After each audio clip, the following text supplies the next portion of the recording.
Kenya.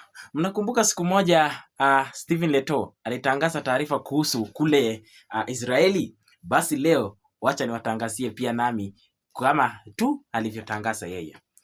Takriban kilomita 5,400 kutoka jiji la Nairobi tunafika jiji la Jerusalem.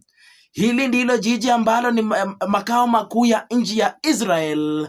Hapa ndipo Yesu alimponya kipofu na hapa ndipo Yesu alisalitiwa na Yuda. Kilomita chache kutoka jiji la Israel tunafika alipozikwa Yesu. Nilipata fursa ya kuingia katika kaburi hili ambalo lilikuwa dogo na lililonyamaza. Tulipotoka katika kaburi alipozikwa Yesu, tulifika katika ukuta wa kutubu dhambi. Unaandika dhambi zako katika karatasi, kisha unaingiza katika ukuta huu na kutubu dhambi zako.